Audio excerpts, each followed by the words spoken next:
자, 보시겠습니다.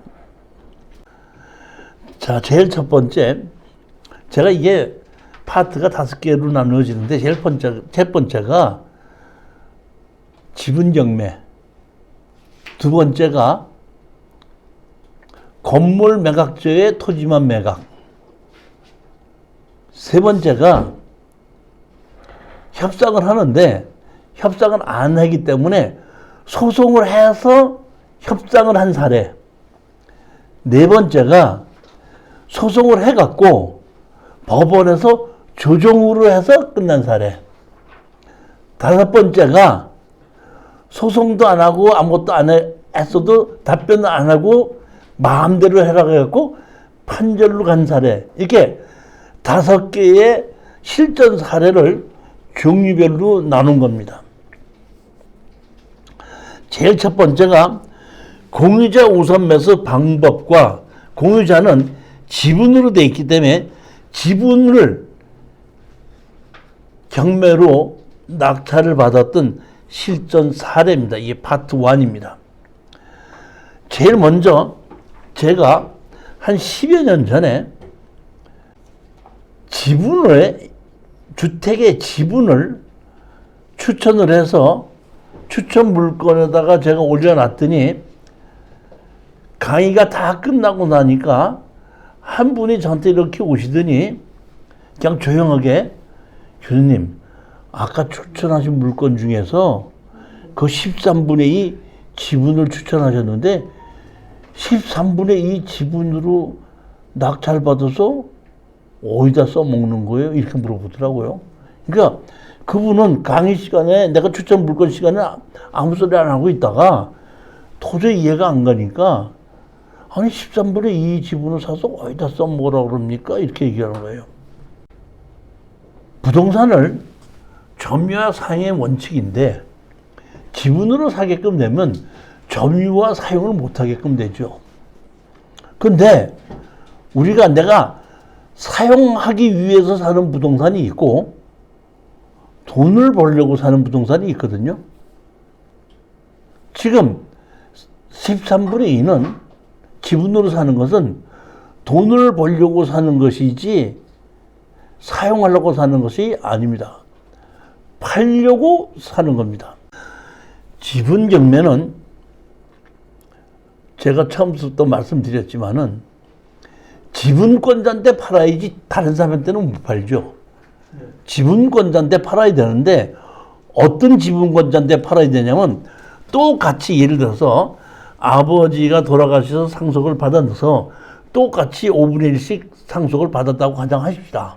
근데 그 중에서 5분의 2 상속을 받은 사람이 있는데 그 사람이 누구냐면 배우자라고 가정하십시다.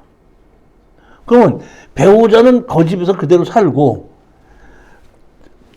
재산의 상속을 받았지만은 상속을 받은 자식들은 다 분가해서 다른 곳에서 살고 있지 않습니까? 그러니까 실질적으로 지분으로 같이 갖고 있어도 점유하고 사용하는 사람은 누구예요? 배우자겠죠.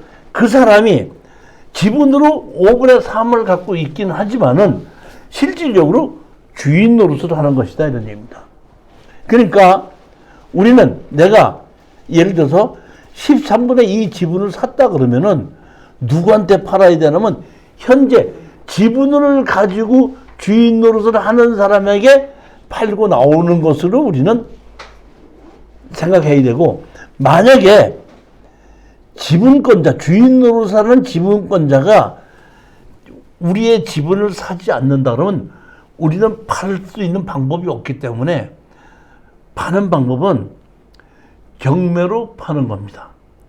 그럼 경매로 내가 낙찰을 받아서 잔금 내고 취득세 내고 협상을 하려다가 안 되다 보니까 할 수 없이 다 팔아서 나누자고 다시 소송을 하고 판결문 받아서 그거를 가지고 다시 경매로 집어넣어서 그 다음에 낙찰을 받아서 배당을 받기까지는 제가 보기에는 기본이 2년이 걸리는 겁니다. 그러면 제가 경매로 샀는데 또 파는 것을 경매로 팔죠. 그러면은 수익이 없을 수가 있어요. 경매로 샀다 경매로 파는 게, 물론 이런 건 있습니다. 13분의 2 지분이다 보니까 49%까지 떨어져, 경매로 팔 때 49%까지 떨어지는데, 우리 49%에서 떨어진 것을 55%에 샀다고 가정합시다. 근데 주인 노릇을 하는 사람이 사지 않다 보니까 할 수 없이 우리는 다 팔아서 나누자고 했을 때는 건물 전부 다를 파는 거죠. 그때는 부동산만 좋다 그러면 70%에도 팔릴 수가 있겠죠. 그러면 어떤 사람이 75%에 샀다 그러면은 내가 55%에 산 거 가지고 75%에 팔았으니까 그 마진이 2년 동안에 그 마진을 얻을 수 있는 경우도 있을 수 있지만은 다 팔아서 나누자고 하더라도 그 부동산 자체가 크게 좋은 부동산이 아니라면은 또 49%까지 떨어졌을 때 경매로 나오게끔 되면은 마진이 거의 없다는 뜻입니다. 제가 아까 제일 처음에 시작할 때 파트 5개라 그랬죠. 제일 먼저 지분, 그 다음에 건물 매각 제외, 그 다음에 건물 매각 제외인데 소송을 하지 않고 그냥 협상으로 파는 거, 그 다음에 소송을 해서 협상을 한 거, 그 다음에 조정을 한 거, 맨 마지막에 경매로 파는 거. 그러니까 맨 마지막에 경매로 다 팔아서 나누자고 했던 거는 사실상 보면 투자자의 입장에서 보면 실패한 물건입니다.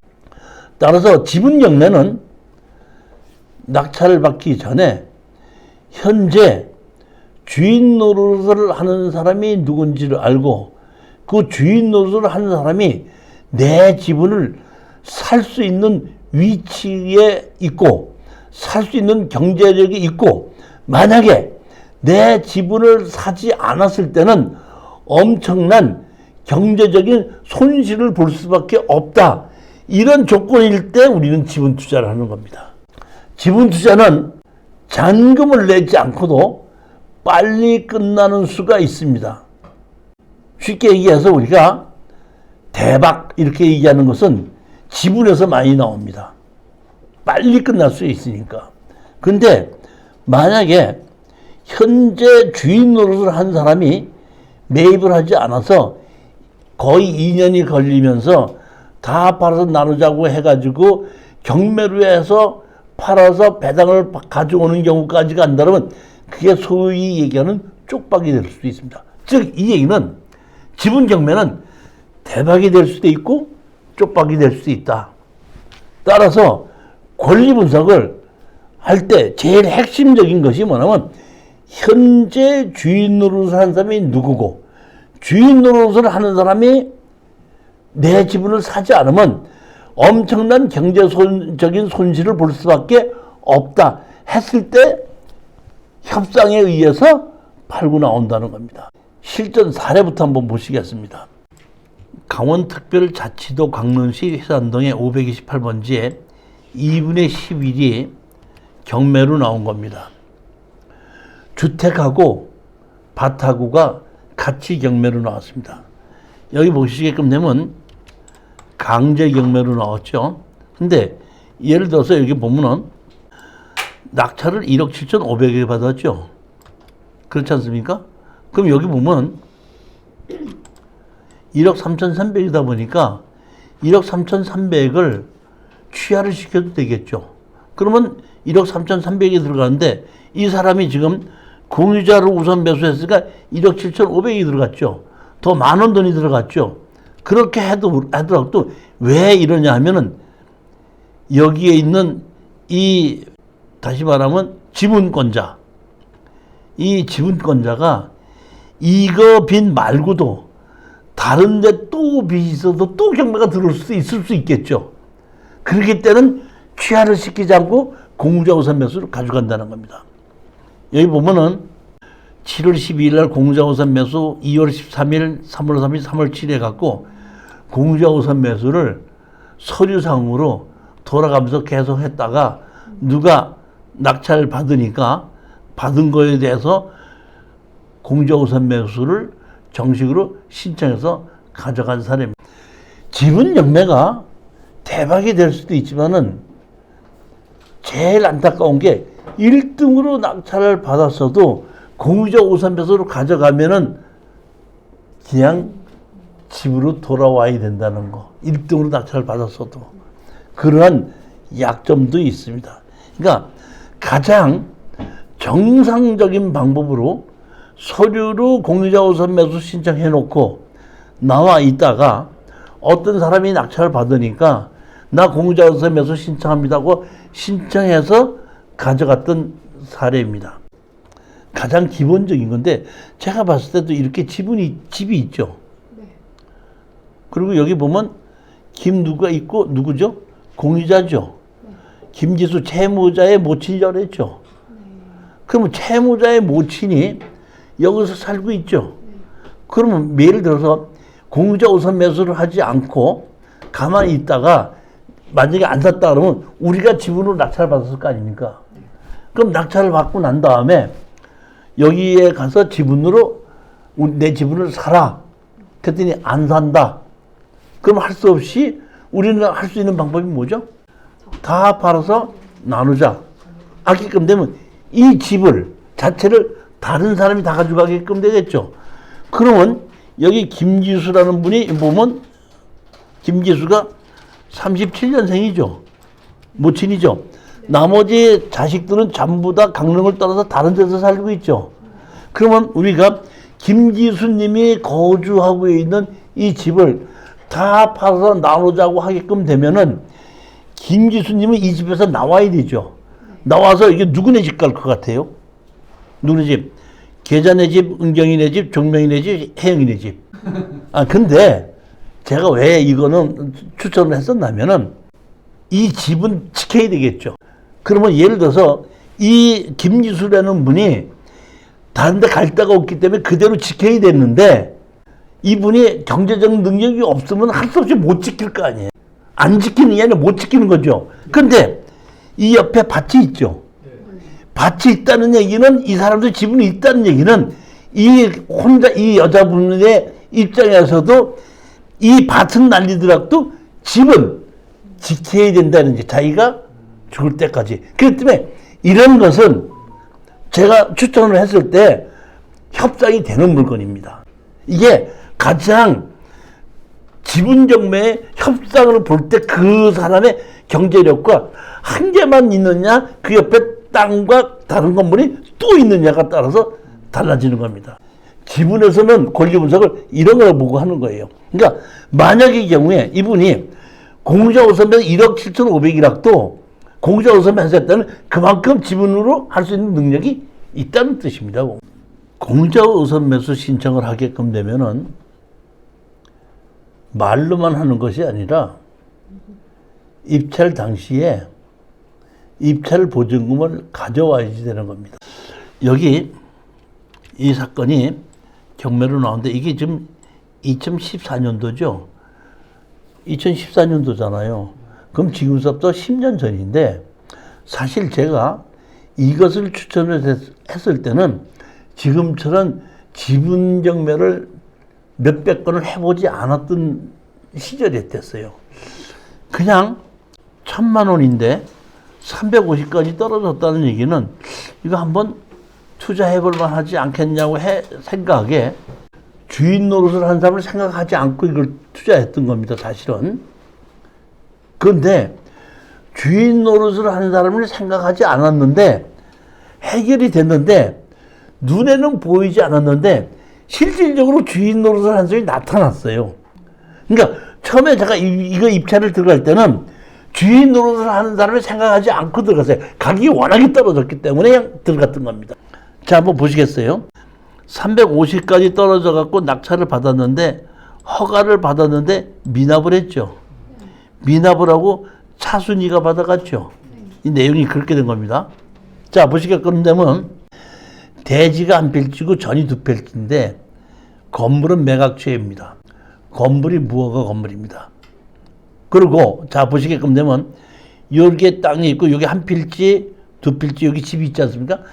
가운데 있는 거 요거는 대지고 이고 전이고 전입니다. 요 한 필지에 전 대지. 자 보시게끔 되면 사람이 살아요 안 살아요? 안 살고 있잖아요. 비어 있잖아요 지금. 풀나 있고 몸 비어 있잖아요. 저 이 얘기는 뭐냐면 여기에 주인 노릇을 한 사람이 없다는 뜻이에요. 그러니까 제가 이렇게 요즘 같았으면 이걸 누가 낙찰 받겠다 그래도 들어가지 말라고 하는 물건입니다, 이거는. 근데 그 당시는 제가 경험이 적어갖고 가격이 워낙에 떨어졌으니까 이게 돈이 되지 않을까 싶었는데 사실을 보면 주인 노릇을 하는 사람이 가장 중요한데 주인 노릇을 하는 사람이 비어있으니까 없었는데 주인 노릇을 하는 사람이 나타났어요. 그래서 해결이 된 거예요. 거기에 이렇게 빈집이 있고 그 옆에 이렇게 뭐냐면 고추를 심어놨죠. 여기 빈집에서 빈집 주인이 고추를 심어놓을 일은 없겠죠. 그러니까 옆에 동네에 있는 사람이 이 집 땅에다가 고추를 심어놓고 사실은 주인 노릇을 하고 있는 겁니다. 자, 봤더니 자 보세요. 처음에 경매로 나왔을 때에 정영구 지분이 경매로 나왔던 겁니다. 우리가 낙찰 받기 전입니다. 정영구 지분이 경매로 나왔는데 누가 낙찰을 받았죠? 신장식이가 낙찰을 받았죠. 근데 신장식이가 낙찰을 받아서 정영구 지분을 신장식으로 바뀐 겁니다. 그러다 보니까 자 우리가 경매로 나왔을 때는 신장식이도 주인이고 5분의 1이고 우리는 정만구 지분이 경매로 나온 거고 나머지 정정구, 정진구, 정의구는 그대로 있는 겁니다. 그러니까 5분의 1 지분이 경매로 나오는데 예전에 5분의 1 지분은 그 옆에 사는 사람이 낙찰을 받아서 갖고 있고 얼마를 지나다가 1년, 2년 지나다가 5분의 1 지분이 또 나온 겁니다. 그거를 제가 낙찰을 받은 거예요. 5분의 1을 낙찰을 받고 우리 이제 여자분이 낙찰을 받았는데 여자분께서 저보고 교수님 낙찰을 받았는데 어떻게 해요? 그러길래 같이 가봅시다 하고 저하고 같이 여기를 갔습니다. 이 집에 갔는데 누굴 만나러 갔냐면은 제가 등기부등본을 봤더니 아까 누가 있었죠? 신장식이가 있었죠. 신장식이 주소를 봤더니 신장식이 주소가 여기더라고요. 그래서 제가 신장식이가 지금 주인 노릇을 하고 있는데 신장식이하고 협상을 해야 되겠다고 싶어서 이 집 빈집을 빼놓고 여기를 찾아갑니다. 이 집을 찾아갑니다. 찾아서 여기 들어가서 여기 신장식 씨 좀 만나러 왔는데요. 그랬더니 어떤 여자분이 마당에서 빗자루를 쓸고 있다가 뭐? 장식이? 장식이는 왜? 그러니까 낯선 사람이 와갖고 자기 아들을 찾으니까 깜짝 장식이는 왜? 그래서 제가 여기에 있는 땅을 저희들이 5분의 1 지분으로 낙찰을 받았는데 신장식이도 5분의 1 지분을 낙찰을 받았더구만요. 따라서 제가 생각하기에는 5분의 1 지분씩 갖고 있는 신장식이나 나나 어떻게 둘이 지분을 합쳐야 될 것 같아서 신장식이하고 한번 얘기를 하러 왔습니다. 그랬더니 장식이 여기 없어. 서울에 있어. 그래요? 그러면 장식이 전화번호 좀 가르쳐 주시겠습니까? 하고 얘기했더니 나 장식이 전화번호 몰라 그러더라고. 엄마인데 모른대요. 그럼 제가 그러면 장식이에 제 전화번호를 좀 가르쳐 주시고요. 장식이한테다가 저한테 전화라도 좀 해주시라고 그러고 저는 여기 앞에 5분의 1 지분을 낙찰을 받은 사람이라고 좀 설명해 주세요. 이렇게 얘기했습니다. 알았어. 그리고 이제 그 낙찰 받은 우리 여자분하고 같이 여기 부여에서 이제 올라오는 도중에 전화가 왔어요. 저 신장식인데요. 뭐 전화 좀 해달라고 그랬다고요. 어쩐 일이십니까? 그래서 제가 5분의 1 지분을 낙찰을 받았는데 신장식 씨 당신도 5분의 1 지분을 갖고 있지 않느냐. 당신 지분과 내 지분을 서로 누군가가 합쳐서 5분의 2 지분을 한 사람이 가져야 될 것 같은데 신장식 씨 당신 지분을 판다 그러면은 내가 살 거고 내 지분을 신장식 씨 당신이 산다 그러면 내가 팔겠다. 그러니까 당신이 팔든지 당신이 내 걸 사든지 해라. 그 대신에 제가 이렇게 얘기했습니다. 가격은 내가 정하고 팔 건지 살 건지는 신장식 씨 당신이 정하십시오. 저는 여기에 이 보면은 공주에는 저기 우리 수강생 중에서 이 공인중개사 하면서 팔아주시는 분이 있어서 여기에 근처나 가격이나 이런 걸 잘 알아요. 제가 알고 있기로는 여기에 15만 원에서 20만 원 정도 간다고 얘기했었거든요. 근데 감정 가격이 얼마로 됐죠? 10만 원이 됐지 않습니까? 그렇게 해갖고 지금 떨어진 것은 얼마까지 떨어졌냐면 지금 34%까지 떨어졌으니까 약 4만 원 정도까지 떨어졌잖아요. 근데 15만 원에서 20만 원 정도는 거래가 된다는 겁니다. 그래서 제가 그 신장식 씨가 그렇게 제가 얘기를 했더니 신장식 씨가 저한테다가 그러면 가격을 한번 말씀해 보십시오 그러더라고. 우리가 얼마 주고 낙찰 받았죠? 370만 원이죠. 제가 2배를 쳐서 750만 원에 얘기했습니다. 750만 원이면 우리가 사도 7만 5천 원꼴에 사는 거고 우리는 4만 원꼴을 주고 사서 7만 5천 원에 파는 거예요. 그래서 750만 원에 내가 결정했으니까 750만 원에 당신이 내 지분을 사든지 아니면 당신 지분을 팔든지 하십시오. 그랬더니 신장식 씨가 제가 그 동네에 살고 있고 제가 이 정종구하고 친구입니다. 어렸을 때 같이 자랐고. 그러니까 내가 사야 되는 건 맞습니다. 그 옆에 주인이고 엄마가 거기 살고 있잖아요. 내가 사야 되는 건 맞는데 750만 원은 조금 비싸니까 조금 깎아주시면 안 되겠습니까? 이렇게 얘기하는 겁니다. 제가 얘기했죠. 350만, 370만 원의 낙찰을 받고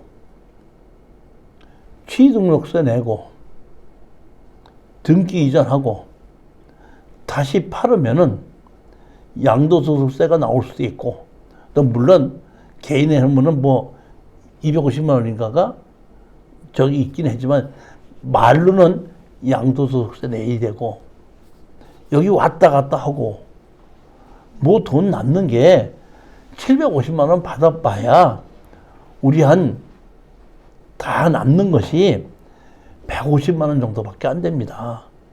그거를 뭐 깎고 자시고 할 게 뭐가 있습니까?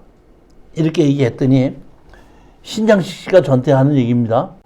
그러면 150만 원 정도만 수익을 오시면 됩니까? 이러더라고.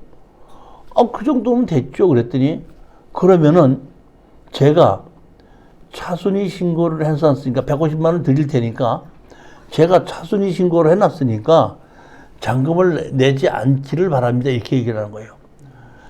신장식이가 공유자죠. 공유자잖아요. 공유자가 차순위 신고를 해야 돼? 공유자 우선 매수 신고해야 돼? 공유자 우선 매수.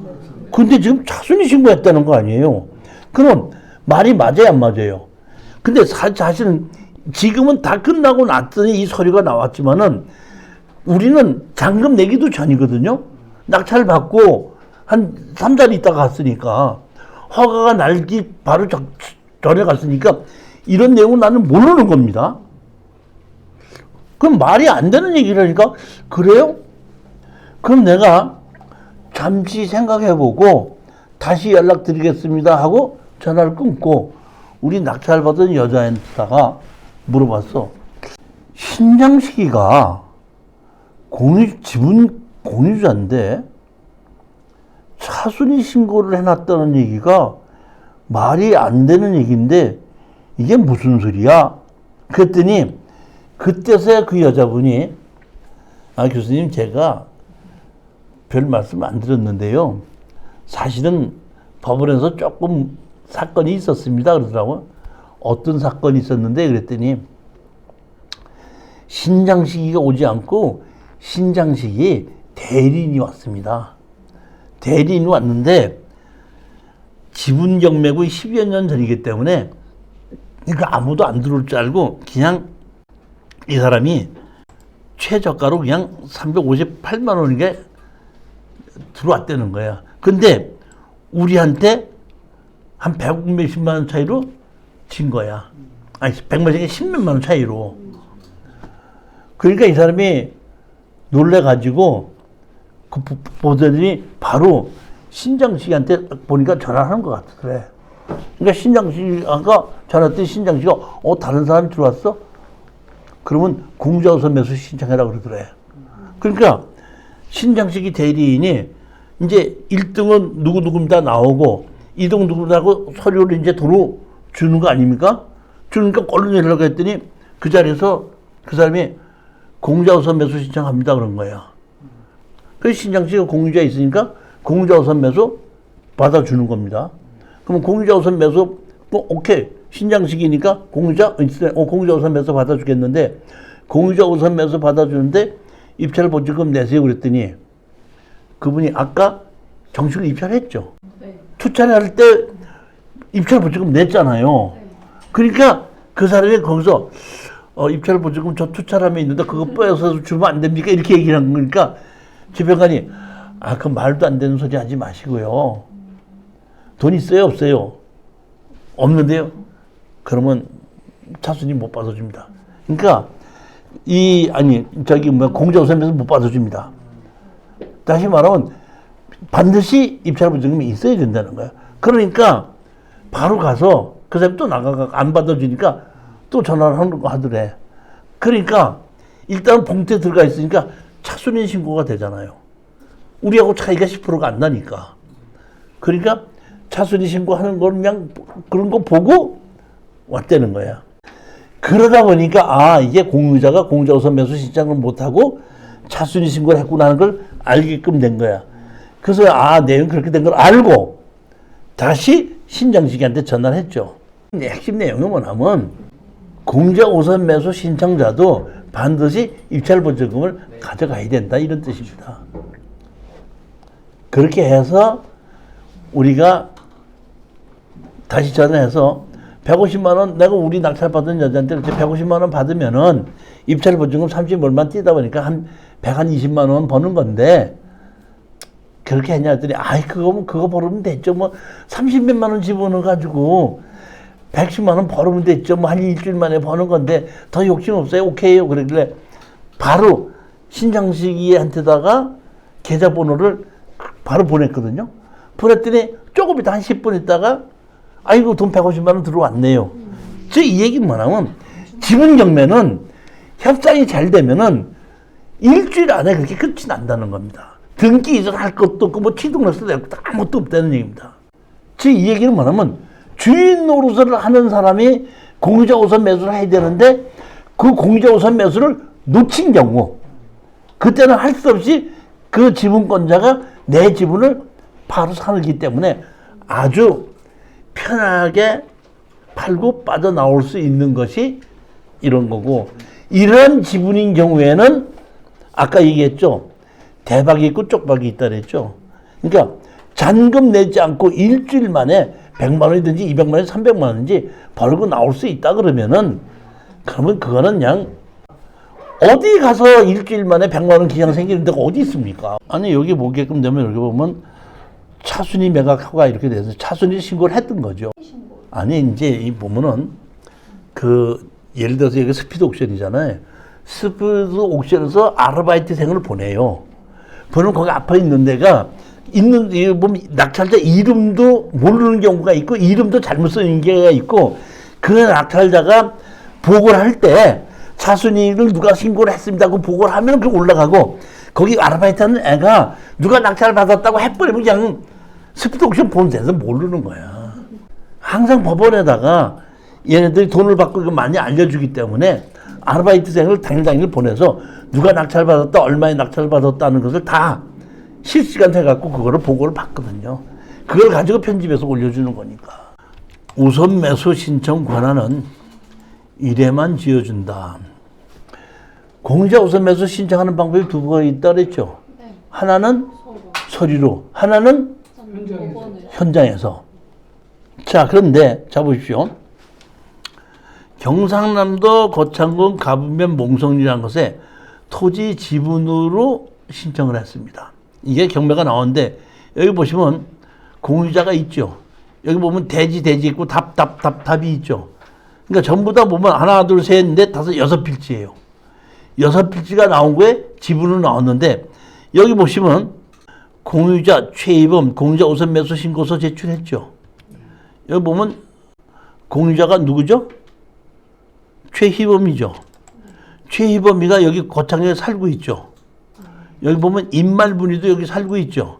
그러니까 최희범이가 56년생인데 이 사람이 엄마를 모시고 이 집에 살고 있으면서 밭, 땅 전부 다를 엄마를 모시고 살면서 주인 노릇을 하고 있는 거죠. 그러다 보니까 이 사람은 절대로 이거를 뺏길 수 없다 보니까 이 사람이 뭘 했어요? 공유자 우선 매수 신청을 한 겁니다. 어떻게 했죠? 16년 7월 5일 날 공유자 우선 매수했습니다. 그러니까 신건이 언제죠? 7월 8일이었죠. 그러니까 이날 3일 전에 서류로 공유자 우선 매수 신청한 겁니다. 그랬는데 제가 보면 최희범 씨가 그 경매의 공유자 우선 매수를 좀 똑바로 배웠다 그러면 실수를 안 했을 건데 이 사람은 이 자기 지분을 반드시 지켜야 되겠다는 강하다 보니까 누구한테 물어보니까 지분권자니까 공유자 우선 매수 신청해 어떻게 하면 되는데 서류를 하면 되니까 서류를 하러 돼서 서류를 해놓은 겁니다. 그리고 입찰 보증금 가지고 여기 제가 알고 있기로는 잡으십시오. 여기 7월 8일 날 참석해서 기다리고 있었던 겁니다. 그런데 아무도 낙찰자가 없죠. 그러니까 가분명 몽선이 2016 타경 10061을 경매법정에서 부르지를 않는 거예요. 왜? 낙찰자가 없으니까. 부르지를 않으니까 이 최희범이라는 사람은 법정에 앉았다가 자기가 공유자 우선 매수 신청한 것이 낙찰자가 없고 부르지를 않으니까 집으로 그냥 간 거예요. 그 다음에 8월 12일 날 또 가서 기다렸는데 또 아무도 없어. 그러니까 또 집에 간 거야. 그 다음에 9월 9일 날 제가 이걸 보고 우리 수강생한테 추천을 했더니 그날 우리가 낙찰을 받았거든요. 낙찰을 받았더니 이분이 공유자 우선 매수 신청합니다고 온 거예요. 자, 그랬을 때 자 보면 우리 낙찰자가 있고 공유자 우선 매수 신청한 사람이 있죠. 내가 분명히 우리 수강생한테 얘기했습니다. 이 최희범이는 7월 5일 날 공유자 우선 매수 신청했기 때문에 이 사람은 서류로 했기 때문에 한번 써먹은 겁니다. 한번 써먹은 겁니다. 왜? 왜 썼냐면 7월 8일 날 아무도 부르지 않으면은 집행 다 끝나고 나면은 집행한 데 가서 경매 집행 진행한 데 가서 제가 2016 1006일 공유자 우선 매수 신청했는데 아무도 낙찰자가 없으니까 저에게 넘겨주십시오. 그러면은 아무도 낙찰자가 없어서 공유자 우선 매수 신청한 걸 보면은 이 가격에 얼마? 1,432만 7,666원에 그 사람한테 넘겨줍니다. 근데 그 사람은 그걸 모르고 그냥 집에 간 거예요. 그러니까 사실은 한번 써먹은 심이 된 겁니다. 자, 그러면 우리가 낙찰을 받았는데 공유자 우선 매수가 들어왔죠. 제가 이 공유자 우선 매수 들어온 사람 자격 없다고 얘기했지 않습니까? 근데 집행관이 그 집행할 때는 자격이 있는지 없는지 모릅니다. 다만 등기부 등본에 보면 최후범 사람이 있긴 있습니다. 그러니까 공유자 우선 매수는 받아주는 겁니다. 그럼 공유자 우선 매수를 받아줬잖아요. 그러면 아까는 그냥 우리가 올 수도 있는데 공유자 우선 매수를 받아줬지만은 공유자 우선 매수 자격이 없다 할 때는 바로 그 자리에서 저 차순위 신청합니다 하는 거예요. 뭘 한다고요? 차순위 신청합니다 하는 거예요. 그러면 최희범이도 받아주고 우리 낙찰자도 받아주는 겁니다. 그럼 두 개를 놓고 일주일 내에 허가 불허가가 나죠. 그때 허가가 날 때 최희범이가 공유자 우선 매수 신청을 했는데 자기가 없는 것 같은데 이상하다고 싶으니까 변경을 시켜버려갖고 조사를 해보고 조사를 하다 보니까 최희범이가 공정거래소 매수 신청했던 서류가 있거든요. 있다 보니까 이 사람에게 이 최희범이한테다가 낙찰을 받는 것이 아니라 우리 차순위 한 사람한테 낙찰을 받게끔 허가가 나는 겁니다. 이해 가셨습니까? 그렇게 난 거예요. 그렇게 해서 우리가 허가가 났는데 사실은 보면은 우리가 이제 조금만 좀 잘 알았으면은 그 최희범이라는 사람이 그렇게 했을 텐데 우리가 허가가 나서 우리가 잔금을 내고 나다 보니까 최희범 씨는 이제 몸이 달아가지고 얼마에 팔겠느냐 하다 보니까 먼저 신권 가격보다 더 달라고 해도 줄 수밖에 없는 거죠. 그렇게 해서 사실은 보면은 우리가 등기 다 이전하고 그러니까 등기 이전 부용 취등록세 우리 마진까지 다 합쳐갖고 최희범이한테 팔고 빠져나갔던 사례입니다. 아니 우리 수강생들 중에서 가끔 가다가 저한테다가 돈 많이 벌은 거를 얘기해라 이렇게 얘기하는데 저는 얼마를 벌었다 가격을 어떻게 했다 이거는 조금 좀 선정적인 거고 이런 방법으로 돈을 버는 방법이 있다는 걸 알아야 되는 것이지 무슨 뭐 얼마를 벌었다 내가 이걸 가지고 뭐 3천만 원 벌었다 2,500 벌었다 그걸 내가 또 그렇게 얘기하면 그걸 또 믿는 사람 자체도 웃기는 거고 그걸 가지고 물어보는 사람도 웃기는 거지. 아니 그보다 훨씬 더 줬죠. 5,600 이상을 더 줬죠.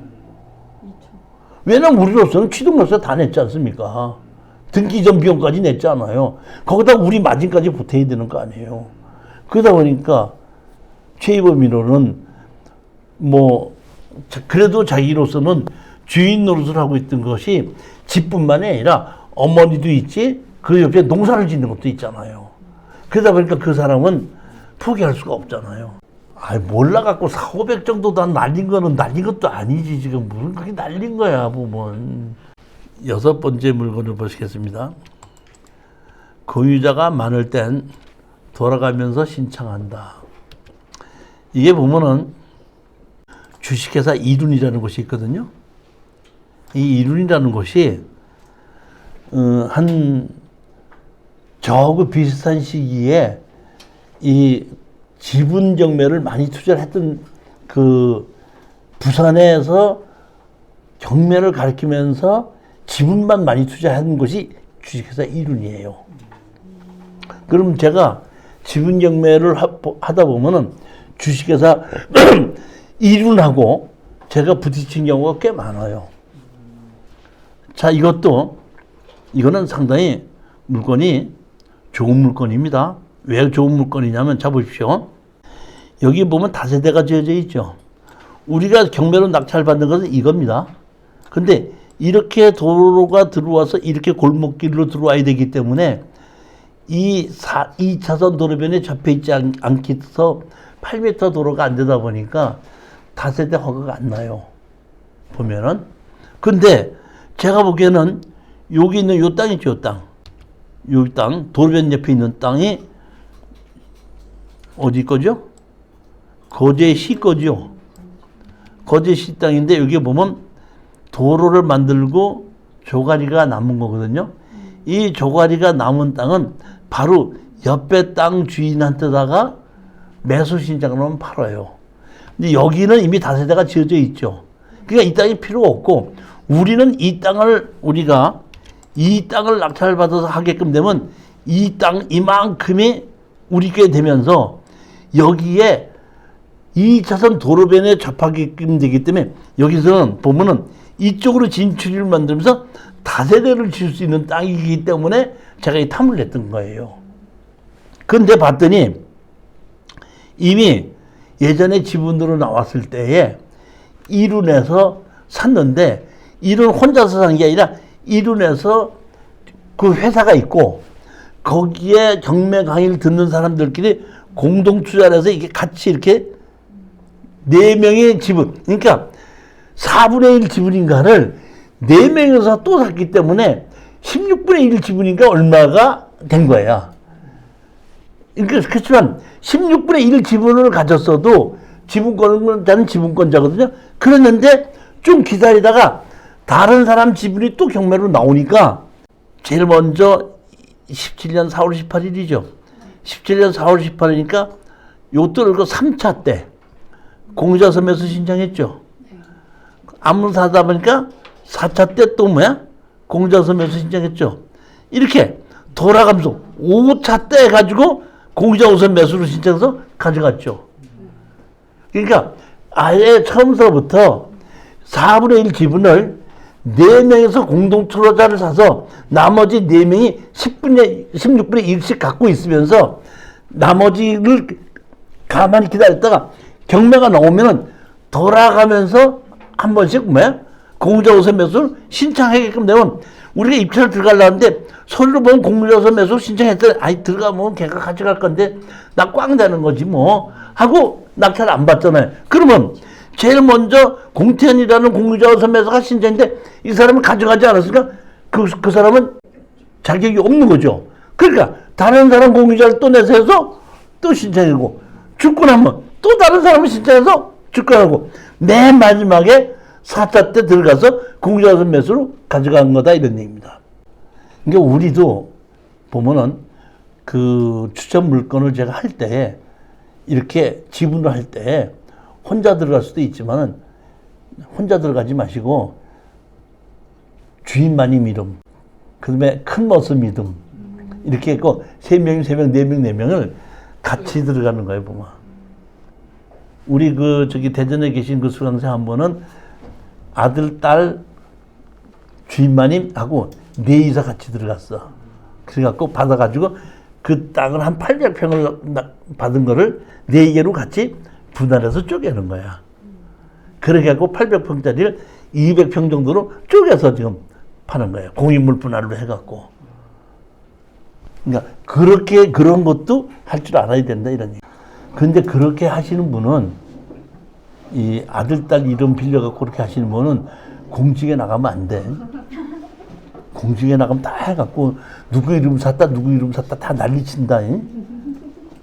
그러니까 그 이번에 지금 뭐 선거에 나온 사람도 그 저기 뭐야 국회의원 선거 안 나갔으면은 아무 소리 없이 잘 될 거야. 괜히 나가가지고 그걸 그냥 기자들이 들고 파갖고 뭐 누구 이름으로 어떻게 했느니 11억을 대출 받았느니 뭐 딸 이름으로 했느니 뭐 했느니까 안 나갔어 봐. 왜 그게 문제가 되나. 그러니까 이런 거를 해서 내가 누구 아들, 딸 이름으로 같이 들어가 하겠다 하는 거는 나는 공직에는 안 나간다. 이런 생각을 갖고 있을 때 해야 되는 거지. 나 공직에 나가야 된다면 평상시에 이런 거 하면 안 됩니다. 하여튼 잘 모르기는 하겠지만은 얘긴 그렇다. 요건데 사실 뭐 여기에 다세대가 있지 않습니까? 그러니까 요 옆에 땅을 사서 여기를 재건축 다시 지어서 이렇게 한다면 괜찮았었는데 나중에 보니까 시간이 걸리면서 거제도가 인구가 줄잖아. 그래서 이거 해도 부장이 안 되겠다 싶어서 포기를 했습니다. 7번째 물건을 보겠습니다. 우선 매수를 몰랐던 공유자가 낙찰 후 우선 매수. 이 사람은 경매를 전혀 모르시는 분이 시골에 살고 있다가 이제 우리가 경매로 낙찰을 받았더니 우리 보고 도와달라고 한 사람입니다. 자, 그러니까 아까 제가 지분 경매에서 대박이 될 수도 있고 쪽박이 될 수 있다는데 이것도 대박이 되는 물건 중에 하나라고. 그러니까 금액을 많이 벌어서 대박이 아니라 낙찰 받고 한 달 이내에 다 해결하면 그게 대박이다 이런 뜻입니다. 지목이 전으로 돼 있어서 지분이 137.1평이 경매로 나왔습니다. 1,400이 1,000만 원까지 떨고 700만 원까지 떨어졌죠. 137평이거든요. 청량이라고 하더라도 또 아셔야 됩니다. 제가 보면 아주 전라도에 가면은 전라도 시골에 가면은 그 동네가 있다가 다 떠나가지고 빈집만 나온 데가 있거든요. 그런 것이 경매로 나올 때는 10만 원 안 가요. 10만 원 또 10만 원 가도 감정가가 가도 동네에서 집이 한 5채 있다가 동네 사람이 다 떠나가지고 빈집이 하나 있는 것이 경매로 나왔을 때 그 가격이 안 가지만은 제가 얘기하는 것은 동네가 있고 사람이 살고 있고 집을 지을 수 있는 땅이다 그러면 15만 원에서 20만 원은 갑니다. 어디를 가더라도 대한민국 어디를 가더라도 15만 원에서 20만 원이 안 가는 데는 동네 사람이 다 떠난 곳 가서 내가 봤더니 한 집도 안 남아있어. 경매로 나와서 한 3분의 1 가격으로 떨어져 내가 한번 가봤거든요. 저 전라도를 가봤더니 집이 한 7, 8채가 있는데 전부 다 옛날 집인데 그 7, 8채에 살고 있는 사람이 한 명도 없더라고. 그러니까 가격이 아무리 싸도 팔 자신이 없는 거야. 아, 그럼 못하겠다는데 동네에 사람이 살고 있는 동네가 있죠. 그리고 집을 지을 수 있는 도로가 옆에 있죠. 그러면 15만 원에서 20만 원 간다는 것이 거래 가격입니다. 137평에 1,400이면 10만 원씩에 나온 거죠. 그래갖고 7만 원까지 떨어진 것이 있어서 낙찰을 받았는데 강제 경매로 해서 6,100만 원이고 여기는 설정이 없죠. 설정이 없지 않습니까? 이런 집이 있고 이런 땅이 있고 이렇게 해서 하나 둘 세 필지를 지분으로 나온 겁니다. 근데 여기 보면 이렇게 집이 있고 이렇게 땅이 있습니다. 보면 여기 보면 한충이가 여기 청량에 살고 있죠. 이 사람이 살고 있는데 이 사람의 지분이 경매로 나온 건데 이 사람이 보면 대위 상속해가지고 이 사람 지분을 경매로 넣은 겁니다. 그러니까 이 사람이 제가 보기에는 돈이 없어갖고 뭐 보면은 그 어디다가 사채를 쓴 것 같은데 아마 사채를 쓴 건데 거기를 담보를 잡은 것도 다 받지를 못한 것 같아요. 그러니까 이 사람이 뭐 또 다른 거 갖고 있나고 봐갖고 이 사람 재산 있는 거를 대위 상속을 시켜가지고 이거를 강제 경매로 집어넣은 건데 빚이 얼마죠? 6천만 원이나 되는데 감정 가격은 얼마죠?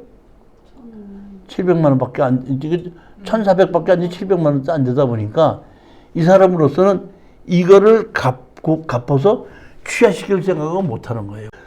이거를 낙찰을 받고 사실은 이거 그러니까 지금 같으면 이거 낙찰 받으면 안 되는 거예요. 그러니까 주인으로 사는 사람이 경제적 능력이 부족한 거예요. 원칙적으로 봐서는.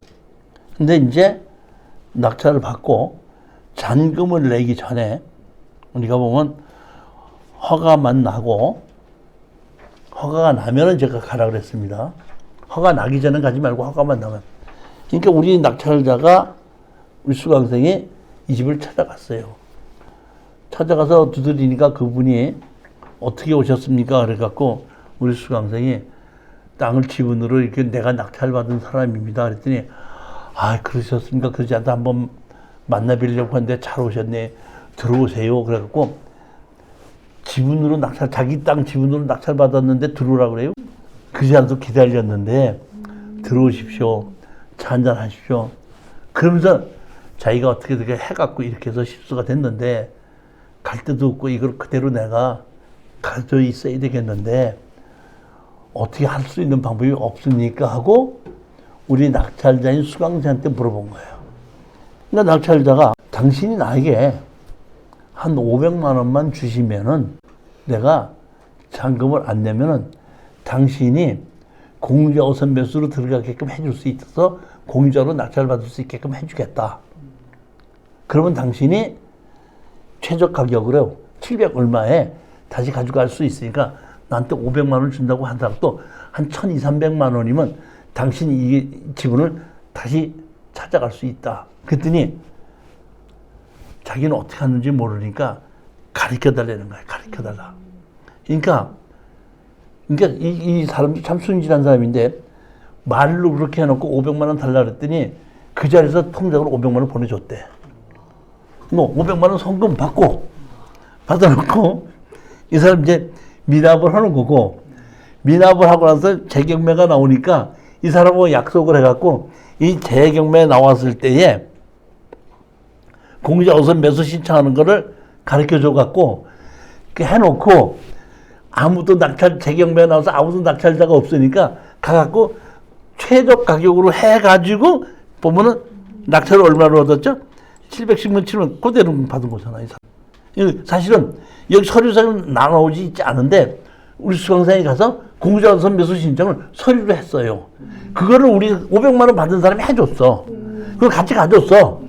그 사람 데리고 가서 아무튼 낙찰자가 없으니까 낙찰자가 없으면 해야 됩니다. 하고 가서 끝나고 와서 우리 공정선 매수 신청했는데 날짜가 없으니까 최저가로 주십시오까지 다 해준 거야. 그렇게 해가지고 최저가로 받은 사례입니다. 무슨 얘기인지 이해가 가셨죠? 이게 그렇게 했던 사례입니다.